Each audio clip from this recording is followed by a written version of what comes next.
I'm not into podcasts. I swear you'll never see anything like this ever again! What a hit! Back of the net. Hello and welcome to the Not a Pundit podcast. It has finally happened. Stephen Kenny is gone from the Ireland job. In a statement this evening by the FAI, they've thanked him and his staff for their service, saying that having reviewed the Euro 2024 qualification campaign in its entirety and recognising how difficult the group was and the results needed to realise our goal of qualification for the tournament were not achieved. The board agrees that now is the right time for change ahead of the friendly matches in March and June 2024 and the next Nations League campaign starting in September 2024. And this was following a meeting and presentation to the board by CEO Jonathan Hill and Director of Football Mark Cameron. The FAI board has decided that Stephen Kenny's contract for the men's senior national team will not be renewed following the conclusion of the qualification process. So, this evening we are going to be looking at Stephen Kenny's tenure and his legacy. Is he underappreciated? Was he unqualified for the job? And we have brought in the full and Hall of Fame worthy stable that we have in Not a Pundit Towers. We have the confident Conor Glennon. We have the reliable Robbie Redmond and the noble Nathan Byrne and myself, the lowly Killian Ginnity. Lads, how are we doing? We are all good, my friend. Nice introduction there. Couldn't be happier on this merry eve of jubilation for the Irish national team. And I'm sure Robbie is celebrating there.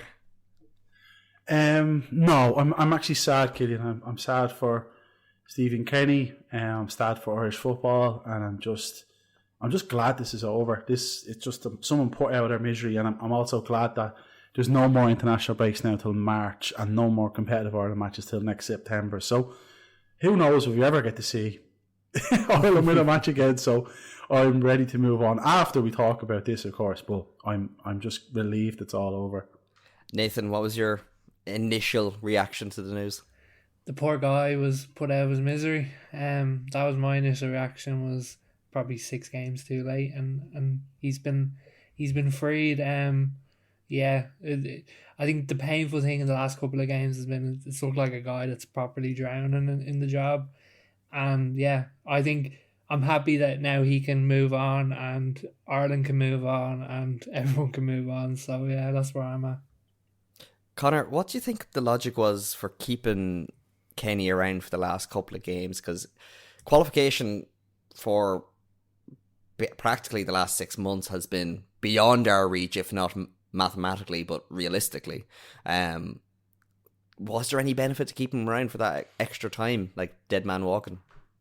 I don't think so. I think the way they were looking at it was a couple of ways, I suppose. The first of all is they can keep the powder off their nose and they don't have to make the decision, and they look like, we gave him every chance. That's one angle on it. I think the second angle is, I don't believe this to be true, but in a way it could be, give him a chance to sell his worth for his next job. Could he pull off a couple of wins by the end of it, or at least some decent showings, which we all know he didn't. And I think the final one was they just didn't have anyone to replace him. And they didn't want to go into that merry-go-round again of another interim manager, bring in the Big Mick discussion. I think they were just kind of trying to control the media, and like Nathan said, like jokes aside, as I said at the top, where I'm jubilant about it, like I think everyone feels sorry for him at this point. You know, it's been as Nathan said, the last 6 probably, but definitely the last 3 years, it's just been bleak, and no one wants to see a man of his vintage crying on national television as much as the deplorable football we've been playing.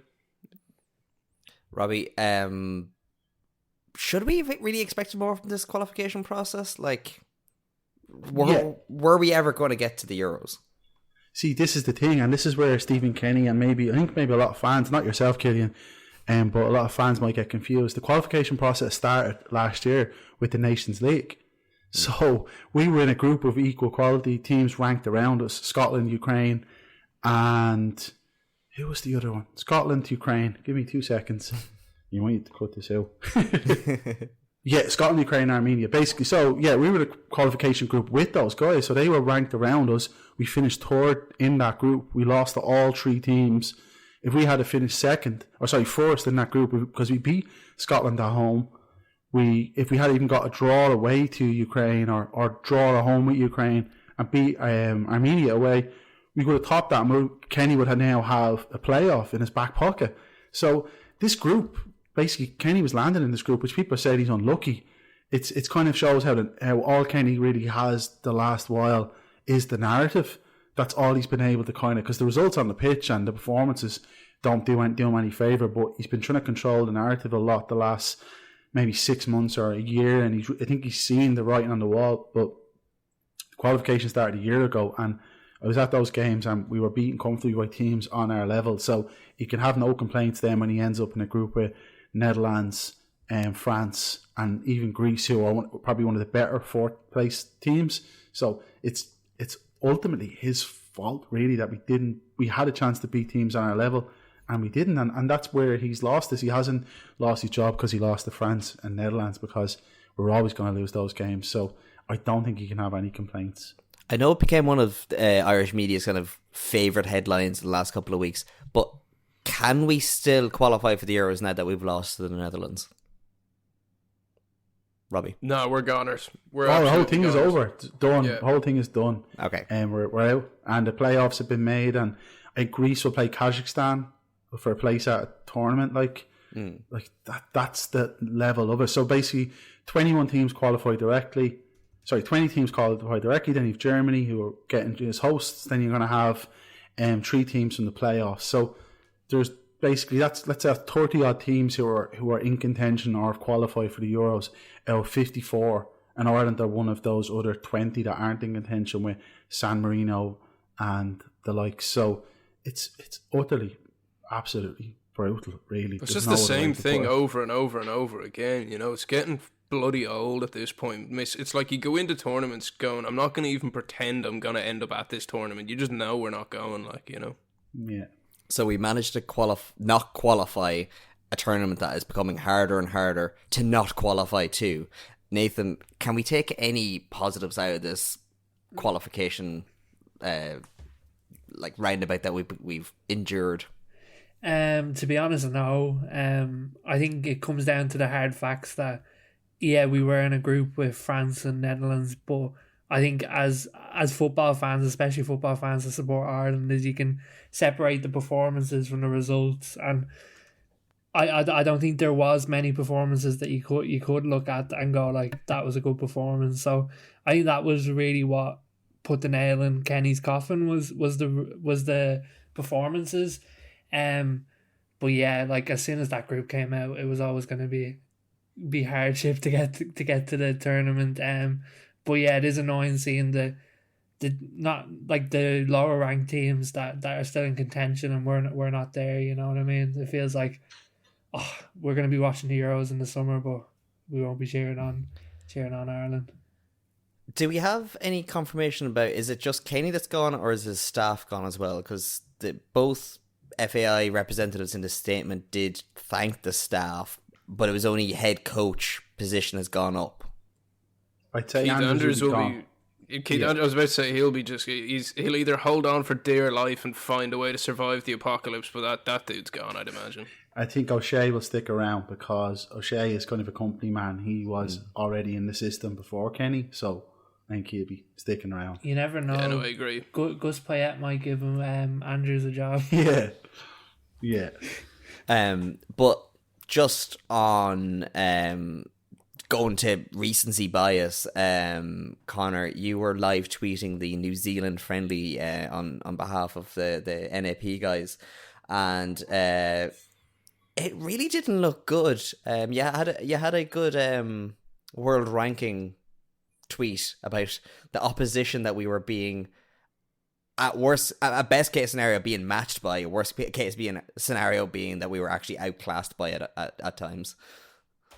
Yeah, I mean, for my sins, I was live tweeting that one. It was definitely a awful watch. And, you know, to be honest with you, I kind of looked at it after about 15 minutes going. I kind of was just watching how New Zealand played more than anything and kind of seeing how they navigated. And going back to the stat that you were saying, I think they're around 103rd in the world or 108th, something like that. And, you know, when we're playing teams like that and getting shown up, drawing 1-1, okay, look, these things happen. You can concede in the 90th minute and getting lucky, but it wasn't that. You know, this was a performance where if we were up against even the likes of San Marino, I think could have beaten us last night. It really was awful football. Mikey Johnson had some good play. I know we were kind of chatting about him in the Not a Pundit group, and I'm sure that'll come to the fore at some point. But, you know, outside that, it was a fairly uninspired performance. And, yeah, I mean, you know, you look around the New Zealand team, and, I mean, I think Singh and Garbutt were about their best players. Chris Wood's decent. You know, I'm going to have the black and white lenses on, but when he's your captain, you got slight worries in your team. But, yeah, all in all, really poor performance, but I mean, I don't know what we expected going into it. We were very much just there because we had to be there. And in fairness to Kenny, I think even if he hadn't been in the dugout for that game, I think we will play the exact same match. I think we really need to completely rebuild the infrastructure that is the FAI. I'm not even talking the C-suite people. I just mean from grassroots up. Irish football needs serious change. And it's not going to happen in the short term. This is a long-term rebuild, I think.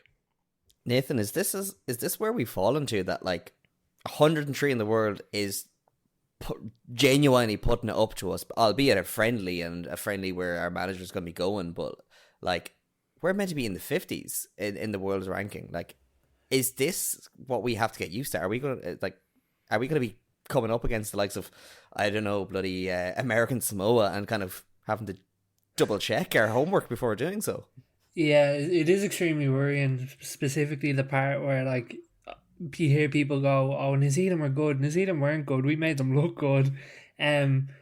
Like, I didn't see anything that showed that they were a great team or anything of that kind. It's like we've got to the point where even on days where McLean's hanging up the international boots, could be Kenny's final game, it's like we can't even get up out of bed to beat New Zealand, you know what I mean? So I think that just shows the level we're at, and I think we're at a point where if we don't get our next manager correct, and I know it's a hard thing, it's like football in Ireland could be looking at a very tough time. Like, you know, another 3-year period. I know it was New Zealand, but you see the attendance at the Aviva the other night, like it hurts the eyes. Like, so I think another 3 years we could be in a world of hurt.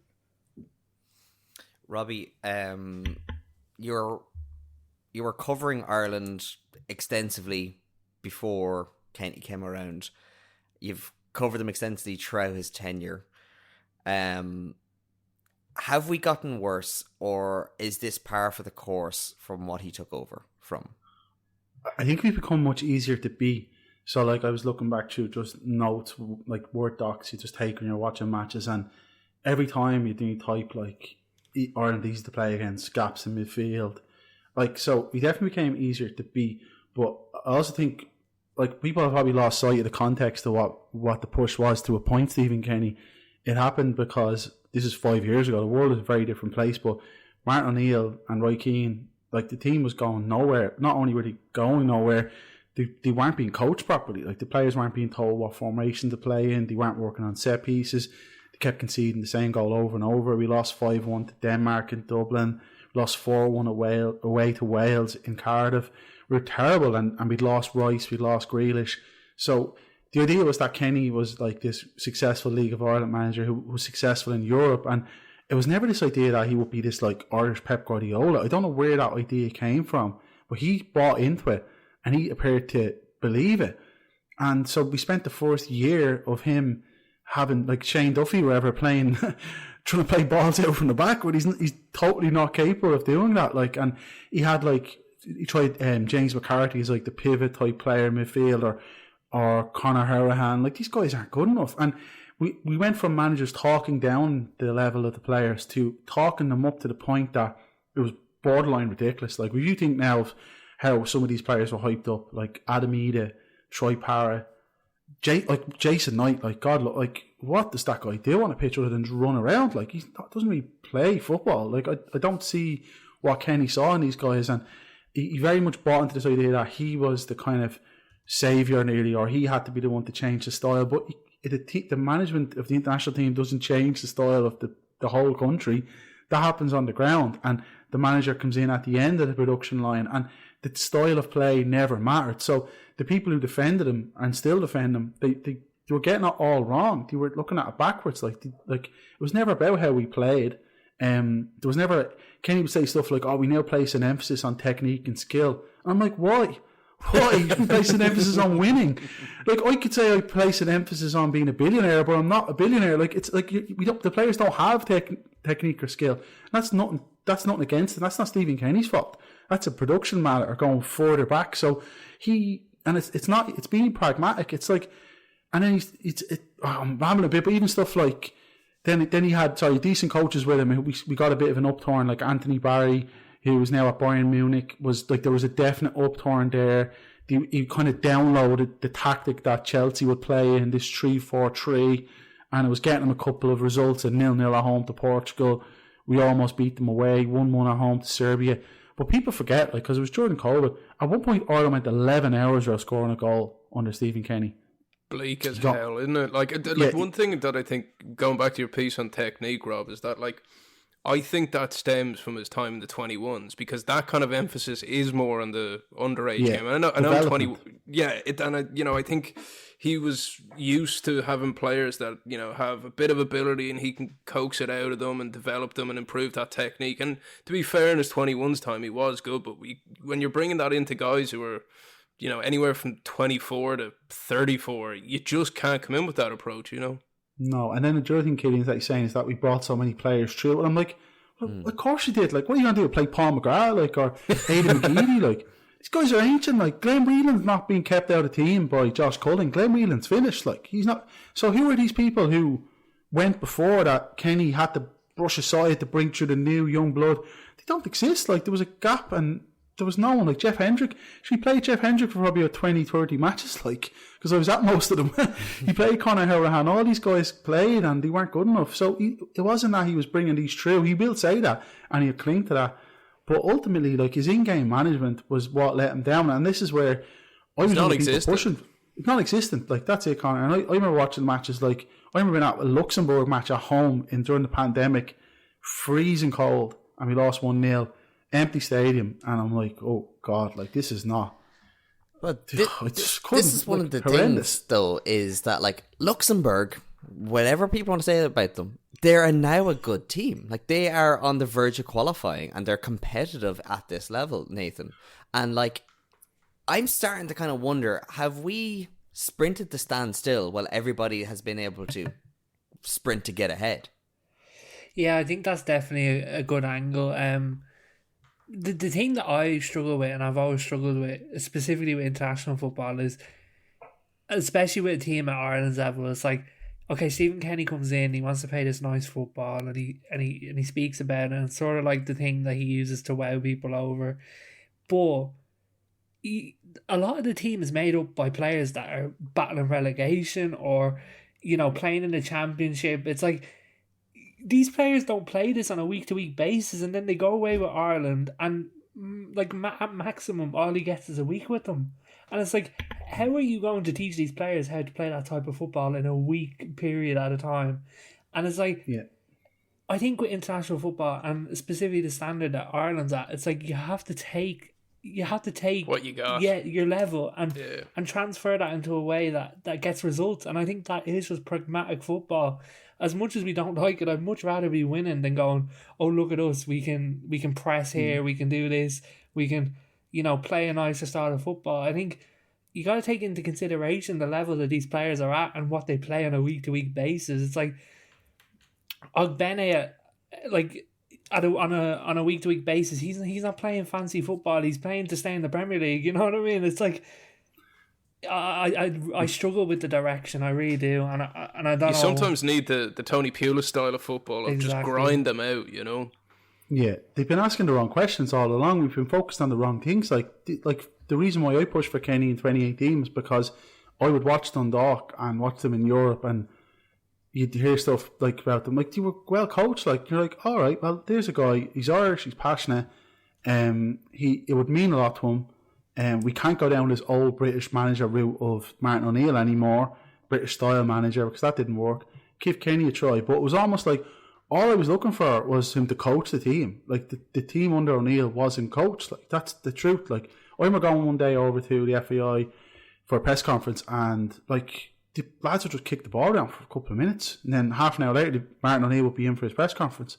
Like, stuff from the 60s and 70s. Like, so I was just thinking, well, Kenny would bring more to the table than that, but he bought too much into this idea, like Nate's saying, about pretty football and all this stuff. No international teams play good football. Exactly. Even France, like. Yeah. France are the best collection of players in the world, and they're not that good to watch, really, because they just kind of sit back. England bored away through tournaments. Like, their fans are bored stiff watching them, but they're always in contention, and they've good players. We don't have really good players, and we don't have that in-game manager. And I was going to say is that it's not even a League of Ireland thing. There could be a League of Ireland manager out there who's tactically astute and can react quickly.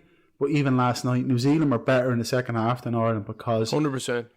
They figured out that, okay, went in a half time, took stock, Ireland gave them their best shot, and they were all over us in the second half. And Kenny, at no point did he make a switch to influence the match. He just doesn't have that level of in-game coaching, and that's what we've seen exposed from League of Ireland to elite level. That's what Gus Poyet and Ronald Koeman, like average enough Premier League managers, they have that because they've been competing at this level for 25, but it's like we talked about before, Rob. Like, you know, it's that we talked about before, the killers that are, you know, elite managers, and it just, Stephen Kenny doesn't have it in him. Like, you know, he talks about this great team that he's left in place and all the youth that he's brought through, and like, at no point in his tenure did we play good football. At no point did we get better, and statistically, like, world rankings wise, we've jumped so far down. So it's like, for me, the thing that I would have really appreciated at the end, like, look, no one's saying he's a bad guy. He's definitely a nice man. He's an honourable guy, and he knows football. He just was out of his depth. But at no point did he go, I got it wrong, I could have done this better. Yeah. Like, there was no...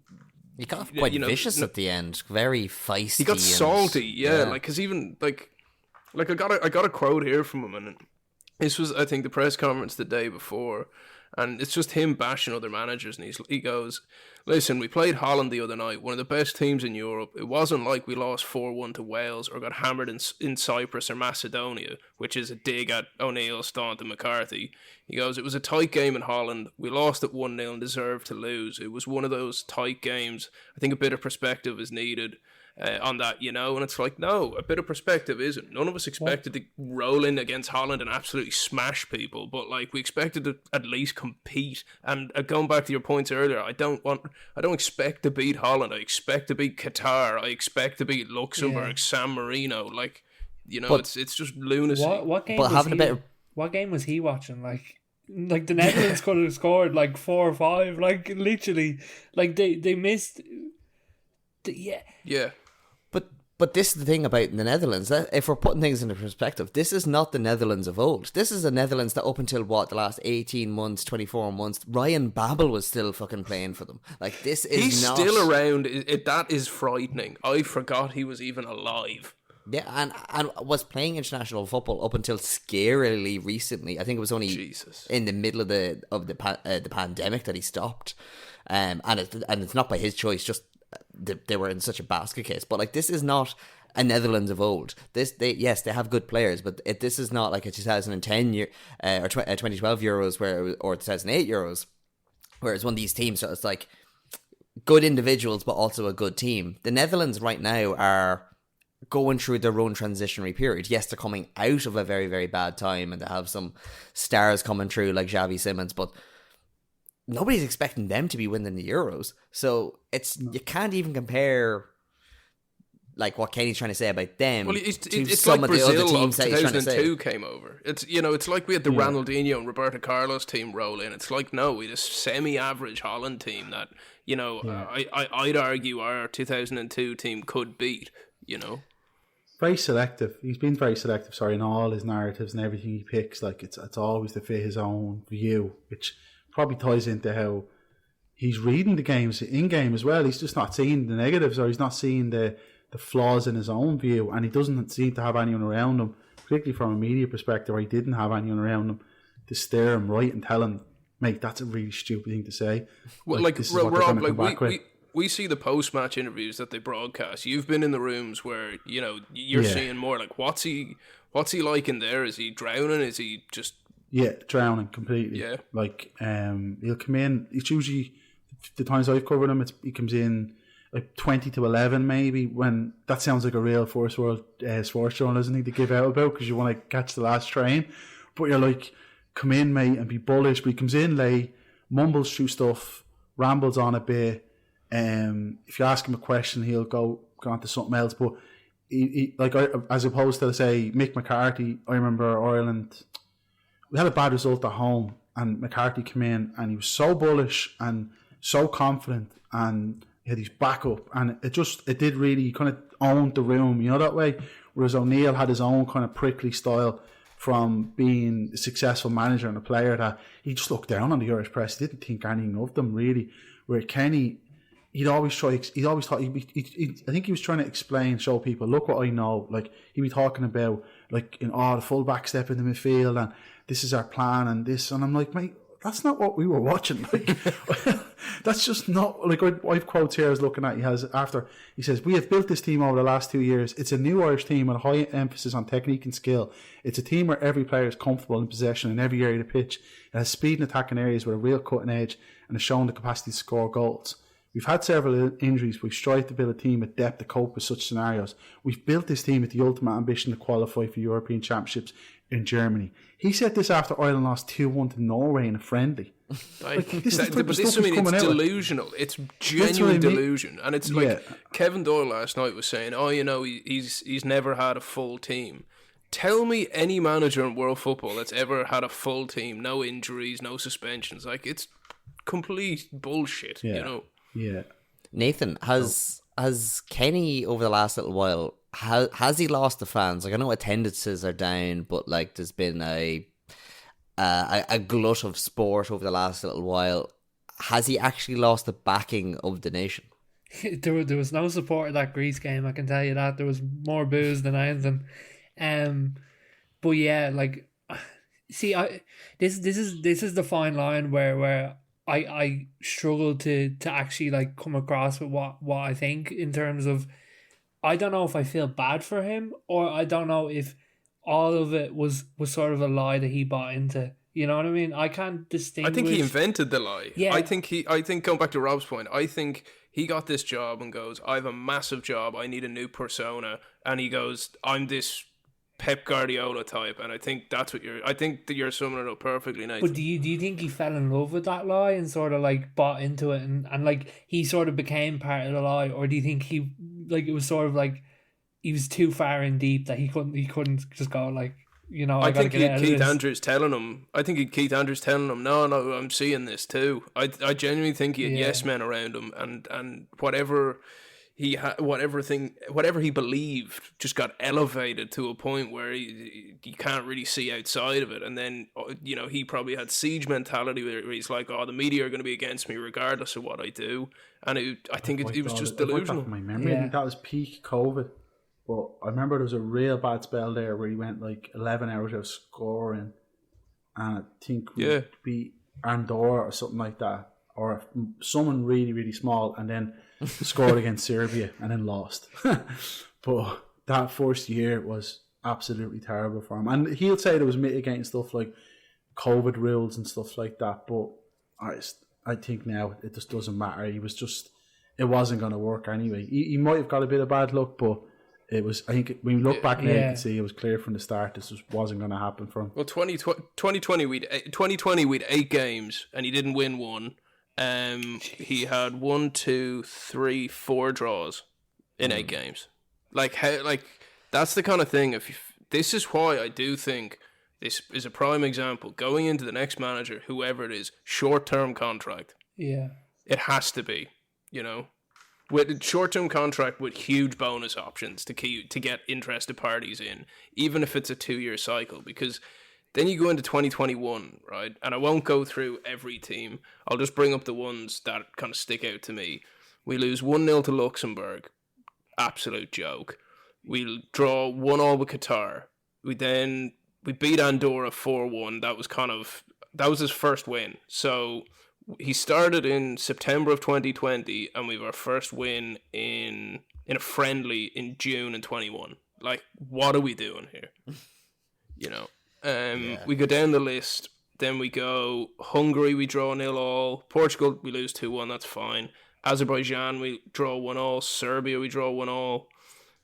And then we start getting a bit better. 2 wins on the bounce. 3-0 win against Azerbaijan. 4-0 win against Qatar. But like, right now we wouldn't beat Azerbaijan. Right now we wouldn't beat Qatar. You know, Qatar went to the World Cup. I know it was in Qatar, but like, they would beat us, I think.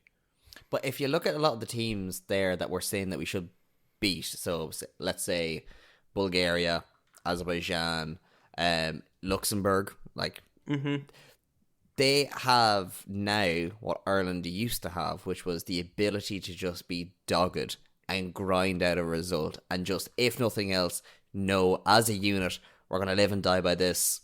We'll put our fucking backs against the wall. We'll, just get anything, like, be pragmatic about it. And Nathan, I can't remember ever seeing Kenny be as flexible as to kind of go, listen lads, just huff it, last 25 minutes, let's try and get something here. Yeah, we really didn't, and you have to question if he even had it in his back locker to begin with. Like, that's what I struggle with so much, is like, at some point there must have been a conversation at camp where we go, do we just close shop for a game and see how it works? Like, do you know what I mean? Play off whoever up front and just go, let's try and nick a goal, hold on to the lead. Like, surely that conversation had to happen, because we didn't see it in the games. So like, they clearly didn't choose to do it. And I think it's something that dates back to like international experience. It's like, I think it carries so much value, is having a manager with previous international experiences. They know how to get them wins. I think we were looking back earlier and we were like, Trapattoni, it's like his win record, when you look back, I think it's 40%. It's much higher than Stephen Kenny's. But it was boring football, but he could nick a win, well, you know what I mean? It's like, that's the thing about the matches where you see the mistakes. Sorry, Nate, was like, that did it for me. Is like, they lost away to Armenia 1-0, and it comes from a shot from outside the box, because the whole of midfield kind of just opens up. Like, Trapattoni would never allow that, but those gaps were always on show in Kenny's team. Or they played France at home last year, or earlier this year, and people were like, oh, Ireland played well. But then Josh Cullen gives the ball away on the edge of the box, and Pavard scores from outside the box. Now, someone who's just casually watching that might think isn't that bad luck? That guy just really hit that ball really hard, and it flew in the top of the net. But if you were watching it enough and watching close, you're like, not at all. Like, that mistake happens because Stephen Kenny is telling them, pass the ball, and he's not telling them in a situation like that, lads, clear your lines and get up the pitch and keep our shape. Like, that's Sunday League football. But again, it had to be his way of playing, and all these individual mistakes. I've seen some guy done a thread on Twitter of all the individual mistakes that occurred under Stephen Kenny, basically saying, look at how unlucky he is. I look at that and go, these mistakes happen within the context of his management. They are a direct result. Exactly. That's a pattern of that's a pattern of management and play. You know, like that. Like, I remember you sending me that thread, and like, when a thread gets that deep, you're getting your tin hat on. Like, you know what I mean? Like, when you look at the teams we won, like, it won't take long to go through them because there's not many. We got a win against Gibraltar. 2 wins against Gibraltar, 1 against Latvia, Malta, Armenia, Scotland, decent win there, Lithuania, Luxembourg, Qatar, Azerbaijan, Andorra. Like, they're all games that any other team, if we were saying, oh, look at the games we won, they'd laugh at us. They'd absolutely laugh at us. So they're nobodies. Like, I mean, come on. Like, what are we doing? Lads, has Kenny been a victim and a beneficiary of a transient FAI where he it was set up for failure. He was brought in on the, you'll be under 21s and Big Mick, you're actually going to be out of a job in 2 years. And now actually, Mick, forget it. Just we'll put Kenny in now anyway. And kind of being put in a kind of out with a plan. But also because they've been in such a transitionary period themselves, that they were able to take the eyes off the prize and off of him, and a lot of the issues that you are after highlighting over the last 5 minutes kind of just went unnoticed. Kenny was Delaney's last gift to us. That genuinely it was, because that whole McCarthy situation, would you see that in any other football association in the world? No. Not in that way. Like Canada did not something similar, but they had a plan in place. So John Herdman was the women's national team coach. Then he was brought in as the assistant manager. Then he was made the manager, and he's the one that brought through the likes of Alphonso Davies and Jonathan David. And there's a logic to doing that, whereas the FAI was a little bit kind of like Big Mick. I always felt really Delaney had no bad intention for of ever him. making manager. That was like a holding appointment to keep people off his back, and he wanted to be 21's manager. I think he would have tried, done one of his Delaneyisms, and he would have tried to get Mick to stay on longer. And I think he wanted Robbie Keane as manager as well, because he gave Robbie a 4-year deal, whereas Mick only got a 2-year deal. So like Delaney's final victim or final gift is Kenny. So in the macro context of it, it's a lot of stuff isn't his fault really, and also it's not his fault that he's coming at a time when we've never had fewer top level players, and also we can't get players over to the UK the way we used to because of Brexit, and we aren't developing players here because standards have raised so much highly elsewhere. Like, we'll still get the odd one, like there'll be an Evan Ferguson in there every so often, but most of our players they're just kind of like, well, Nathan Collins is quite talented, I have to say he is, and he's highly rated, but generally, like Benny and guys like this, they're over level, and Kenny can't do much about that, which is so surprising that he spoke them up like they were the Italian 90 squad at times. Like he even last night he was saying how much he's going to miss them. I wouldn't miss some of them that much, to be honest. Like, and Evan Ferguson isn't not going to miss him. You know what I mean? Like he's a once in a generational talent for our country anyway. And you're telling me you want Stephen Kenny at the helm of his international career? I don't think so. Just while we are recognising John Delaney's role in all this, and maybe we're not qualified to really make this call because it might need a bit more of a deep dive in to get the actual results, but does Ruud Doctor have a lot to answer for, in the sense that, like, he was brought in to bring in a style of football that was going to be brought from the grassroots up, and have we seen the benefits of it yet? Grassroots in this country is a joke. Like, there is people across this country that give their lives to grassroots, and I adore them. Like, it is the best part of the game. But from a governing point of view, it's a disgrace, the lack of investment. Like, the pitches, like, you look around, like, I'm in no way like a GAA, connoisseur. I wouldn't know as much as I do about football, but what GAA have at least been able to do in their communities is give top level services across the nation. You can't say the same for football. There's areas with better pitches, but across the board, you go to a town, any rinky dink place, solid GAA pitch. We don't have that. Over to the clubs, yeah, to the League of Ireland clubs development. That's what he created these. I was actually at the launch of the league. I was like, we're creating this new underage league, like a structure where all the best young players are going to play together, and they'll be like, so instead of playing for Crumlin United or Cherry Orchard, the best players will go play for St. Pat's or Bohemians or all these different teams. But these League of Ireland clubs are just trying to keep the lights on. Like, they're not academies, like they're not professional academies. I remember doing a piece a couple of years ago.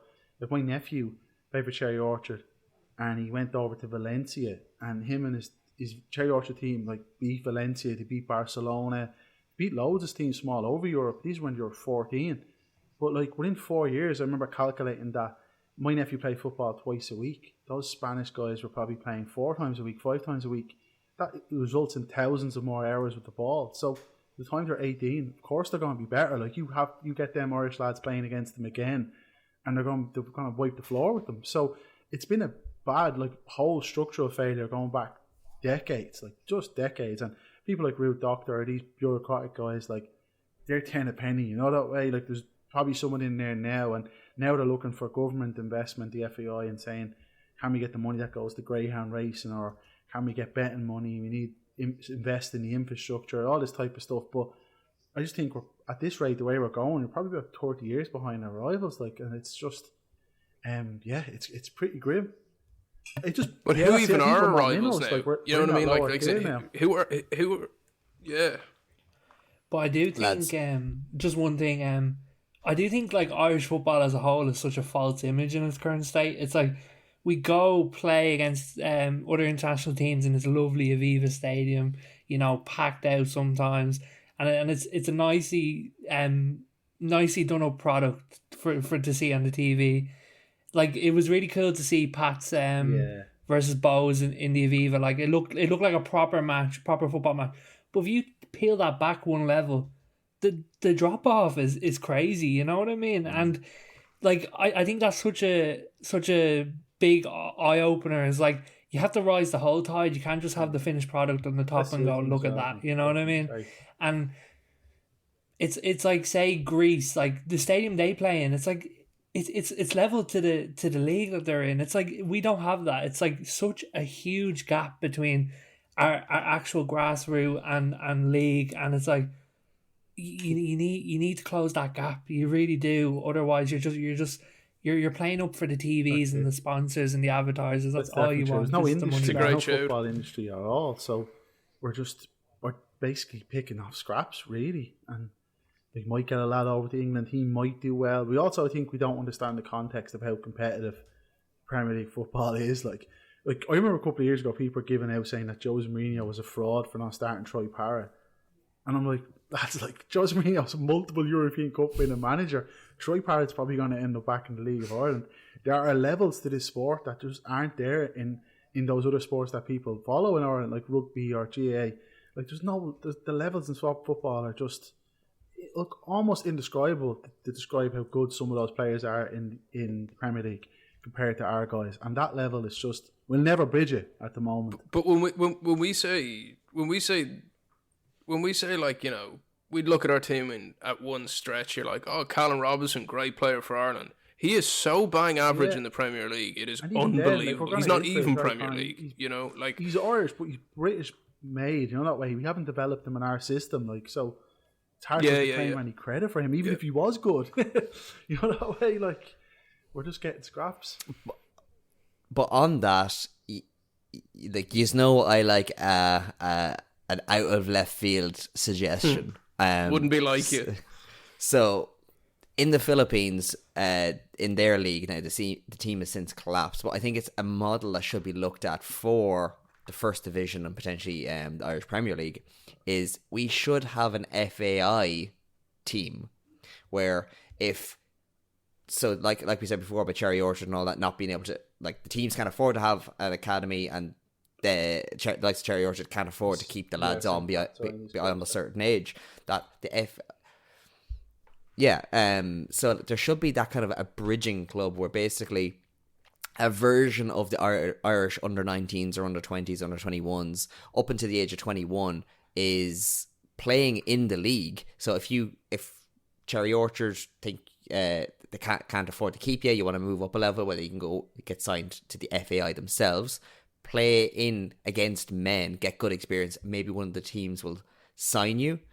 And it's that kind of second chance, but it's also a place where, like, if you're a damn good 16-year-old, well then sure, Shamrock Rovers could loan you out to the FAI team, and then you're going to be in the system, and you're going to be feeding into the under-19s team and give you a better chance. It comes down to money, because if you, like, I like the concept in some respects, but I think it's also, if you're a 16-year-old who's good enough to get into that team, you can earn 5, 6, 7, 10 grand a week in the UK, and it's been able to keep a hold of them, you know. But this is the thing, is about getting them seen first, and I think that's where we're missing. And as Nathan, I'm sure you're about to say, is the Brexit piece, the link is no longer there. So the European scouts need to have an area that they can see them. So having this kind of a team being able to go, right, they might be facing against Kerry or whatever.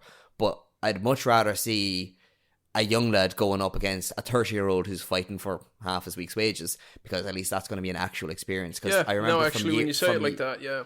I remember years ago there used to be a stat that I think it was actually under O'Neill's tenure, that most of the Irish players that were in the Premier League had actually came from the League of Ireland, and those that had gone from the League of Ireland that were in the Irish national team ended up having a longer career because they had better experience from the get-go. Basically, they didn't have an ego. They got used to being battered around, and they were going to actually have a professional career rather than these lads are getting mollycoddled, kick gloves, going to youth team, and then look at Conor Clifford. Conor Clifford captained Chelsea to an underage FA Cup against the likes of Pogba and stuff, and couldn't even get in Dundalk's team 2 years ago. Just there, like they go over at that age and they're homesick, and it's the standards of those 18, 16, 17, 18-year-old guys from all over the world are just so high that a lot of them are nearly better staying here. And basically, I remember writing this a couple of years ago. It's like, we have this product, this market we used to export it to, don't really need it anymore in England. Like, they have their own players or players from all around the world, so you need to create a kind of a market for it here, really. And that won't happen unless it build an actual industry, and for that to happen, then we need a proper functioning, competitive, lucrative League of Ireland. And like, about many years away from that are we? Probably 50 years. I don't. Well, this what I was going to say. Like, as in, I like the concepts of all of this, and I would like to do a call back to we redesigned the Premier League. Now we're redesigning the FAI, but we just don't have the people in place to implement that. And like, that's not to say that the volunteers at the grassroots level, or even the people, not everyone in the FAI is incapable of doing this. But I mean, the people that would be the decision makers and the power brokers of this, I don't think have the knowledge base to execute it correctly. You know. But I think one thing as well is, like, going back to what Killian said about the FAI team, it's like they've got a model there with what the IRFU do as well. It's like they sign people up and they distribute the talent to each team. And I know it's different because there's only 4 provinces, but it's a good system to look at in terms of you can dictate how good a team is in a league or this and that. So I do think it's a model that could be explored in the future. I just, as you said, I don't know if the people are there to do it, but they have the model right there if they're willing to put the money in. Some guy wanted to bring that in years ago, in 2007, and John Delaney, a guy called Patrick Smith. As soon as he said that, it reminded me of a piece of a few years ago, and basically, I think when this was written, he was with Colorado Rapids as like CEO. And he wanted to bring in a centralised system where the FAI held the contracts for the League of Ireland clubs, like the RFU model. And our friend John Delaney probably put that's smart. That's what this piece says anyway. So there has been people with these ideas and ambition, and it just hasn't come to any type of fruition at all. But like I think, like, coming up as well, it's like, because the players can't go to the UK at such a young age now, it's like the only way for them to get top level football is through Europe. And it's I know we've got Shamrock Rovers who have a nice amount of money now and stuff like that, but we need to stack a team and have our best talent playing in Europe year in, year out, you know what I mean? Because show them off. Oh yeah, like 100%. Like, and I do think, like, that's the ultimate goal. Is, I know it's not good as a product for the League of Ireland, but we do need to, like, raise the level for a few teams to where, you know, there's clear outliers in the league, because Europe, and particularly leagues overseas, it's like we will all turn a blind eye at one team leagues and who win this and win it year in, year out. But that's how you grow your league, is you have people competing in Europe, but we don't have that right now. Yeah, and like, I think this is one of the things that it's been good in context of Kenny to get this kind of chat kind of going. There is issues with our development chain. There is issues with the governing body. But I kind of want to bring things back to pre-Kenny times and kind of put things into context. And when O'Neill was leaving the job, I've gone back to 2018 and dug out the managers who were linked with the job at the time. Oh, wow. It is a very, very grim list when you see the who's being linked with the job now. So the number one time, so this is from an Irish Examiner article at the time, the number one candidate for the job was Mick McCarthy. The number two candidate was Stephen Kenny. Number 3 was Chris Hughton. 4, Neil Lennon. 5, Sam Allardyce. 6, Sven-Goran Eriksson. And then a rabbit run around of Roy Keane, Robbie Keane, Lee Carsley, Steve Bruce, Brian Kerr, and this interesting one, Arsene Wenger. It is grim that every one of them, bar from Arsene Wenger, is linked with the job again. Yeah, that's Jesus. As you went on, I was like, "Oh, he's in it. He's in it. He's in it." Like, mother of God! Like, So I understand. This goes back to the question I asked earlier: is are we any worse off from having had his tenure? Yes, I think we are. Actually, is probably worse long term because we lost Rice and Grealish under him, and he'll say that we're going to go in. I think they were never going to come though. I don't think they were ever in. Around, if you had called them up and captain, we would have kept them. I think he gave them too much of an out to get out of it. But we'll never know. But I do think that was more destructive, really. I think with Kenny, I think we were going to go through this period anyway. But I maybe a higher level manager would have us now in more in contention. But I don't know if we will be doing a lot with this squad anyway. If that makes sense, I don't think he's been. I think history would be kind enough to him, that way, because you can always cling to who he brought through, but he's definitely not the top level coach required, tactician that we'd need to get us to a tournament or even improve the ranking. Right, lads, I'm going to put the question to each of you, Nathan, Connor, then Robbie. Stephen Kenny's legacy, underqualified or underappreciated in his own time? Underqualified and a professional waffler. That's what I go with. I think I alluded to it back then. I think he came in with good intentions, thought he had it figured out, fell into his own lie and continued with it. I think it went past the point, probably 6, 7.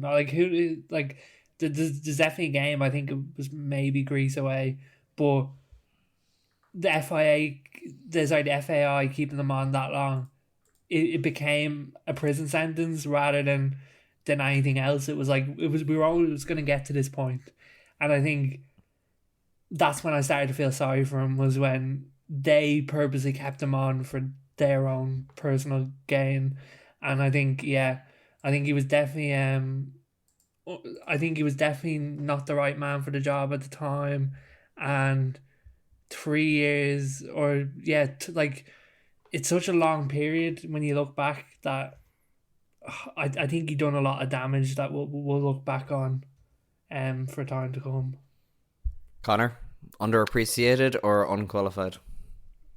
I think underqualified, delusional, and kind of on Nathan's point, a bit of a snake oil salesman in his media approach. But one point that I think will stand to him long term and may go into the underappreciated. Nathan, what was that stat you were telling me earlier about teenagers in Kenny's teams? Oh yeah, it was actually Rob's one. It was about the teens. He actually 42 made an appearance under him. 42 times a teenager made an appearance under him, out of a total of 50 in the history of Ireland. So that's a big number. You know what I mean? So like out of that 42, even if 3 of them come through, Ferguson's one of them. But I don't know how proxy. Much he used that as a crutch, though. You know what I mean? Massively, massively.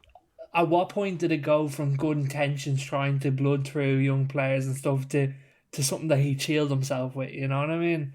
I don't know where that distinction crossed the line between he had good intentions and that's what he was going for, and then he used it as a defense mechanism. You know what I mean? I don't know 100%. Where that was. I'm going to be a bit Robbie? Fair to him. I do think ultimately he was underqualified given his lack of tactical acumen and exposure to the top level of the game, harmful. I do think we should have got to one of these 3 tournaments. Maybe this Euros with a proper Nations League campaign with a better higher level coach. So, but long term, no, I don't know if it'd be too damaging. Like, as we brought through a lot of players, but it was ultimately a failed experiment.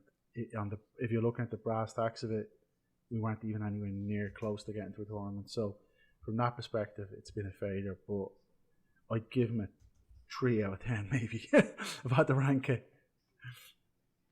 What are you saying, Killian? What's your vibe on him? I think in 5 years' time we'll be glad that it was him. I think if we had some of the other names linked to the likes of a Steve Bruce, we wouldn't have these guys bedded in at a time when we're going to need them. So when Ferguson and Moran and Bazunu, Kelleher and Collins, Festi, like the list genuinely can keep going on and on. By the time that they're all well used to playing with each other and we are in a position to be challenging with a few other youngsters coming through for qualification, we'll be glad to have had him, and we'll be looking back on this time going, Jesus, it was rough, but we came out the other side with a team that is ready and willing and able to work through stuff. Like, you know, the way some players need a relegation, well, that's what we had here. Would we be at the Euros though if we didn't have Stephen Kenny? If we had Steve Bruce, would we be at the Euros? I think on those managers you mentioned that were up for the job the last time, I guarantee you, anyone on that list, had they got the job, would not still be in the job right now. They would have been pushed out. With the crop of players we have, there's no way a manager would have lasted. What was that, 2018? 5 years? No way. Yeah. The only one I think that might have done a creditable qualification process would have been Mick, because I think he has that kind of level of pragmatism. But we would have had nothing after it. We would have been kind of going, right, Mick's gone, let's restart. Let's rebuild. Well, it would have been 2003 all over again. You need to get away from that old school British type manager. Kenny's not the answer by any means, but he's probably closer to the answer than, I'm being very philosophical here, closer to the answer than Martin O'Neill was, or definitely Steve Bruce. Like, I think that's when I just go, that's it for me. Like, I'm not watching this. Like, this. Oh no, Steve but Bruce are they though? Like that, like on every level, mate. Honestly, no, but it's like we gotta win games. It's like Mrs. Doubtfire will not win us games. I tell you that much. I've been here before, boys. I've seen them. Thinking it has to be either Steve Bruce, Brexit, and Gravy Man, or it can be philosopher, New Age, Gaelic, Pep Guardiola. There's loads of these guys in the middle, loads of these top level coaches who, like, for example, it's more like typing down. Like, it's like, imagine typing the Football Manager. I want the guy with 15 speed or 10 tactical acumen, whatever it is. Like, it's almost like identifying attributes and then going and find them. Like, when Trapattoni got appointed, Trapattoni was a successful Ireland manager. His name wasn't anywhere near the contention for that. He came along later in the process because they knew they wanted a top level manager after Staunton. They wanted someone who was available, obviously, who can put shape on the team and coach them correctly.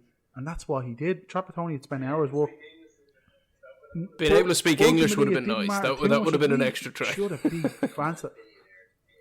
Yeah, but we also had a billionaire to pay his apparently, wages. like, Carlson's wages for England is $1 million a year, and that's what it might take. That's double what Kenny was on. FAI have had their government funding suspended. So like, these are suspended issues. Yeah. Jeez, so, he's on $1 million. On this, the Paddy Power odds for the next Ireland manager: Neil Lennon 2-1. No, don't want him. Lee Carsley 4-1. Don't think he'd take it. Roy Keane 5-1. Might as well. What's your vibe on that, lad? Coach, just get the most entertaining person in. Like it's all about content. Get Big now, Meeks like, as the assistant. People aren't watching the Ireland team. They're bored. 21,000. But if you think Roy Keane's going to be there, like, I remember I used to go when Keane was the assistant manager for 4 games. You'd have people every press conference filming him, like thousands in the stadium filming him doing volleys before the game and doing keepy uppies, like his box office. So if you're not going to get a good coach, you might as well get in the content machine that is Roy. Who's next on the list, Kel? No, Steve Bruce 11-2. No. Hear me out, Big, lads. Big Sam. As the only guy here who has actually had a Steve Bruce team do well, with Sunderland us finishing 7th at one stage, stay the hell away from him. It always ends in flames. Who? Remember the last time we talked about this? We were like, it's probably going to be someone like 10th on that list. Go down middle of that list. Who we got? So Chris Hughton 20-1, Not gonna leave. Anthony Barry 20-1. Anthony Barry has I wouldn't take taken Chris two Hughton. brilliant jobs. I wouldn't take Chris Hughton. Portugal Yeah, I assistant, wouldn't bother Bayern from him. assistant. Yeah. He's living life. He's living well. The next one I think could be the guy. Okay. John Eustace 25-1. Hear me out. He was the Anthony Barry replacement, but then he had to leave after a couple of months because he was given the Birmingham job where he kept them up and was doing well until Tom Brady came in and wanted a big name and appointed Wayne Rooney. And apparently the Brummie fans weren't best pleased to see Waza in Birmingham. So he plays a reasonable and at times pragmatic style of football. He knows the setup, so he knows what he's getting into. And he hasn't quite got enough of an experience at management to be able to charge what the likes of a Carsley could. Hear me out. Someone who's not on that list. Like, so he's an Irishman, Go for it. proud Irishman, coached at the top level, great public speaker, currently in a job, but Ireland don't play a competitive match again next September, so you can see how it goes. Brendan Rodgers. Because he's not the most popular at Celtic. Like, he's done it all at Celtic. What's he going to do? Get knocked out of the Champions League again and win the treble, whatever it is he's going for. On Rodgers, that I don't know. Aim high. That could be one because at one point, at some point, he will, but he has such a big ego, and he's a good coach. Like, he's right to have an ego. He'd be one of them lads that's worth a chat if you can get the hour with him. I think the only way he does that is if he can keep club job and does it on the side. I don't think he does it full time. The FAI would need a financial takeover. Rodgers is a wealthy man. If he was doing it part time, like, and that's where if you had a good assistant. Was living in his house for a while. He has like a property empire. This guy is not short of any money. So, and he's a proud Irishman. He played. I know he's from Northern Ireland, but I think he played Gaelic, and he's from a nationalist background. So, I don't know that. Like, someone like that's your thing. It's more to think about for them. If it's not Rodgers, it's don't be thinking we have to go get Steve Bruce. Like, they can wait a couple of months on this. Like, and there's gonna be lots of changes. Managers get sacked all the time. So, I wouldn't like them just to go straight to Carsley and not look at anyone else because, 10 months. Well, we've got time. That's the thing. Like, we actually have time to select some. By the way, is Frank Lampard on that list? No. Good. Okay. It goes as far as 40-1 being John O'Shea, and Lampard doesn't make the list at all. The other names are Duff 25-1, Keith Andrews 33-1, Rafa Benitez 33-1. Money again couldn't afford him though. What about Gus Payet? What's your thoughts on that? The tracksuits have won him over. Well, I think, and Nathan, I think I know where you're going to come back with this one. I think Payet's a bloody snake. I think he's slimy. We need a snake. That's what we need. We need someone that's not the safe option. Like, we need someone that's going to go in and he's either going to set the world on fire for us or burn the whole house down. You know what I mean? I think that's where we're at. We're in the middle. It's like, I don't think we can build any further. Like with a manager that comes in and with a new project. I think we're at the point where it's Roy Keane or Gus Poyet. They come in, they either do really well or they bring the empire down with them. I'll make the case for Gus Poyet again. Sunderland have gone through every manager, so if you ever need to know, use a Rolodex. We have it. Gus Poyet likes to play a good style of football, but he is very pragmatic. He'll just go, right, what? Let's try this. Oh God, like, this is what happened to Sunderland. God, no, you aren't able for that. God, no. Let's just play football. Let's just get it done. This 4-4-2 we get, and he did the Great Escape with us. He is a nice guy. He did get a bit bitter at the end of his time with Sunderland. I hate saying as a Newcastle fan, but you have better players than we do at Ireland. You know what I mean? Like, he had more to work with than he does now. He's playing better teams as well. You know? Do you know what I mean? Like the other thing about him though now is he's a lot more experienced, because the Brighton revolution did not begin with Graham Potter. It began with Gus Poyet. People forget that. Gus Poyet's the one that got them from League One. That's a shout. You kind of forget that. That's where Sunderland got him from, was when he had bloody Buckley playing on the wing and doing well. He had his own assistant playing right back, Mauricio Torizo, who I think briefly, it was his assistant. He was briefly under Keane at Ipswich, and then there was another guy, another Spanish dude. So he brought in all these kind of influences into League One in like 2009, 2010, which was pretty damn good. So he is a bit of a forward thinker. I know he has his son Diego now as a performance analyst, who is the most hench transformation you will ever see. Oh, you showed me this. You showed me this before. He turned into like Fernando Torres level of build. Fernando wishes, because he went from being like a slim 20-year-old at West Ham and Charlton to just being like, his arms now is the total size of what he used to be. So like, I definitely wouldn't pass up the opportunity to have the chat with Poyet, because like, he's gone and he's done it. He's managed now in France. He was doing well in France until he had a falling out with the ownership. He's done it in China. I don't trust a guy who's got a job and publicly tries to get another one while he has one. That's where I'm saying he's a snake. Nah, you can't blame him. It's the tracksuits, man. Like, we'll give him a green one, we'll give him a black one, we'll give him all. He wants a tracksuit, so we'll give him a tracksuit. That'll be in his contract.